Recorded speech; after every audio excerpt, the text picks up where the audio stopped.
നമസ്കാരം. മീഡിയ കമ്പാനിയൻ്റെ വളരെ പ്രാധാന്യമർഹിക്കുന്ന ഡെയിലി അപ്ഡേറ്റിലേക്ക് സ്വാഗതം. എല്ലാവരും അറിഞ്ഞിരിക്കേണ്ട പ്രധാനപ്പെട്ട കുറച്ച് ഇൻഫർമേഷൻ വീഡിയോ വഴി ഷെയർ ചെയ്യുന്നു.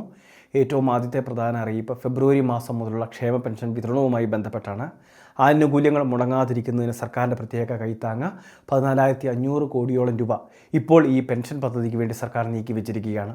പ്രതിമാസം 2,000 രൂപ വീതം ലഭിക്കുന്ന എല്ലാവരും ശ്രദ്ധിക്കുക. നമ്മളുടെ ആനുകൂല്യം മുടങ്ങാതിരിക്കുന്നതിന് വേണ്ടിയാണ് ഈ പ്രത്യേക ഫണ്ട് നീക്കി വെച്ചിട്ടുള്ളത്. ഇനി അതോടൊപ്പം തന്നെ വാർഷിക വരുമാന സർട്ടിഫിക്കറ്റ് ഇതുവരെ ഏൽപ്പിക്കാത്ത ചില ഗുണഭോക്താക്കൾ, നാളിതുവരെയായിട്ട് ഏൽപ്പിക്കാത്തവർ, ഒരിക്കൽ പോലും ഇത് സമർപ്പിച്ചിട്ടില്ലാത്തവർ, അങ്ങനെയുള്ളവരാണ് വരുമാന സർട്ടിഫിക്കറ്റ് ഹാജരാക്കേണ്ടത്. അപ്പോൾ അങ്ങനെയുള്ളവർ ബന്ധപ്പെട്ട രേഖകൾ എത്രയും വേഗം നമ്മളുടെ തദ്ദേശ സ്വയംഭരണ സ്ഥാപനത്തിൽ, പഞ്ചായത്ത് അല്ലെങ്കിൽ മുനിസിപ്പാലിറ്റി കോർപ്പറേഷൻ, അവിടെ കൃത്യമായിട്ട് ഇത് ഏൽപ്പിക്കുന്നതിന് വേണ്ടി ശ്രദ്ധിക്കേണ്ടതാണ്. ബന്ധപ്പെട്ട വേരിഫിക്കേഷനുകൾ പൂർത്തിയായില്ലെങ്കിൽ നമ്മുടെ ആനുകൂല്യങ്ങൾ തടസ്സപ്പെടാൻ സാധ്യതയുണ്ട്. 2026 മാർച്ച് മാസം 31 വരെയാണ് സ്ത്രീ ഗുണഭോക്താക്കൾക്ക് നോൺ റിന്യൂവൽ സർട്ടിഫിക്കറ്റ് ഹാജരാക്കാനുള്ള സമയപരിധി. 2026 ജൂൺ മാസം വരെയാണ് വരുമാന സർട്ടിഫിക്കറ്റ് ഏൽപ്പിക്കാത്തവർക്ക് അത് കൊടുക്കാനുള്ള സമയപരിധി.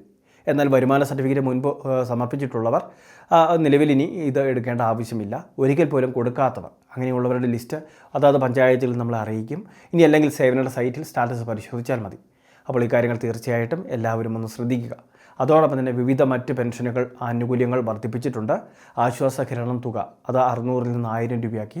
അതോടൊപ്പം തന്നെ ക്യാൻസർ രോഗികൾ, ക്ഷയരോഗബാധിതരെ, ലെപ്രസിയൊക്കെ ബാധിച്ചവരെ സംബന്ധിച്ചിടത്തോളം അവർക്ക് 1000 രൂപയായിരുന്ന പെൻഷൻ 2000 രൂപയിലേക്ക് വർദ്ധിപ്പിക്കുകയും ചെയ്തിട്ടുണ്ട്. രണ്ടാമത്തെ മറ്റൊരു പ്രധാനപ്പെട്ട അറിയിപ്പ് സംസ്ഥാനത്തെ റേഷൻ വിതരണം ആരംഭിച്ചിരിക്കുകയാണ്. APL, BPL, AY റേഷൻ കാർഡുകൾക്കെല്ലാം ആനുകൂല്യങ്ങളുടെ വിതരണം ആരംഭിച്ചു. ഇപ്രാവശ്യം മുതൽ APL റേഷൻ കാർഡുകൾക്കൊക്കെ 4 പാക്കറ്റ് ആട്ടകൾ വരെ വാങ്ങാൻ സാധിക്കും. പാക്കറ്റ് ഒന്നിന് 17 രൂപ നിരക്കായിരിക്കും ഈടാക്കുക. അതോടൊപ്പം തന്നെ അരി ഉൾപ്പെടെയുള്ള ആനുകൂല്യങ്ങൾ വിതരണം നടക്കുകയും ചെയ്യുന്നുണ്ട്. ഇനി ഇത് മാത്രമല്ല, സപ്ലൈകോ വഴി സബ്സിഡി ഉൽപ്പന്നങ്ങൾ കൂടി വാങ്ങുന്ന കാര്യം പ്രത്യേകം ശ്രദ്ധിക്കേണ്ടതാണ്. മൂന്നാമത്തെ മറ്റൊരു പ്രധാനപ്പെട്ട അറിയിപ്പ് നമ്മളുടെ സംസ്ഥാനത്ത് വിവിധ ജില്ലകളിൽ നിന്ന് ഡിസ്ട്രിക്ട് മെറിറ്റ് സ്കോളർഷിപ്പിലേക്കുള്ള അപേക്ഷകൾ വിളിച്ചിരിക്കുകയാണ്. കഴിഞ്ഞ അധ്യയന വർഷങ്ങളിൽ ഫുൾ A+ മേടിച്ചിട്ടുള്ള, അതായത് 10ാം ക്ലാസ്സിൽ ഫുൾ A+, അതോടൊപ്പം തന്നെ VHSC +2 ക്ലാസ്സുകളിൽ ഫുൾ A+ മേടിച്ച് വിജയിച്ചവർക്ക് പ്രത്യേക ക്യാഷ് അവാർഡാണ് DC സ്കോളർഷിപ്പ് വഴി നൽകുന്നത്. അതുകൊണ്ട് തന്നെ ഈ ഒരു സ്കോളർഷിപ്പിലേക്ക് അപേക്ഷ വെക്കാൻ താല്പര്യമുള്ള വിദ്യാർത്ഥികൾ എത്രയും വേഗം അപേക്ഷകൾ സമർപ്പിക്കുന്നതിനോട് ശ്രദ്ധിക്കുക. ഫെബ്രുവരി മാസം 15-ാം തീയതിയോടെ അപേക്ഷകൾ അവസാനിക്കുകയും ചെയ്യും. ബന്ധപ്പെട്ട അപേക്ഷകളെല്ലാം തന്നെ dcscholarship.kerala.gov.in എന്ന വെബ്സൈറ്റ് വഴിയാണ് നൽകേണ്ടത്. ബന്ധപ്പെട്ട രേഖകൾ എല്ലാം തന്നെ കൃത്യമായിട്ട് സമർപ്പിച്ച് വേണം അപേക്ഷകൾ സമർപ്പിക്കാൻ. അടുത്തുള്ള ഓൺലൈൻ സർവീസ് സെൻ്ററുകൾ വഴി സ്കോളർഷിപ്പ് സ്കീമിലേക്കുള്ള അപേക്ഷകൾ വെച്ച് കൊടുക്കപ്പെടുന്നതാണ്. ഏറ്റവും അവസാനത്തെ പ്രധാന അറിയിപ്പ് ആധാർ കാർഡ് പുതുക്കലുമായി ബന്ധപ്പെട്ടാണ്. വിദ്യാർത്ഥികൾക്ക് നിർബന്ധിത പുതുക്കൽ അറിയിപ്പ് വന്നിട്ടുണ്ട്.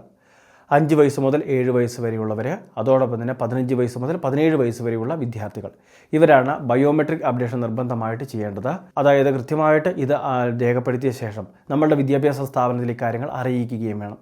കാരണം വിവിധ സർട്ടിഫിക്കറ്റുകൾ, എൻട്രൻസ് പരീക്ഷകൾ, അതോടൊപ്പം തന്നെ മറ്റ് വിവിധ അപേക്ഷകൾ, സ്കോളർഷിപ്പുകൾ, ഇവയ്ക്കെല്ലാം തന്നെ ഈ പുതുക്കിയ ആധാർ കാർഡാണ് വേണ്ടത്. അതുകൊണ്ടൊക്കെ തന്നെ ഈ കാര്യങ്ങൾ പ്രത്യേകം ശ്രദ്ധിക്കുക.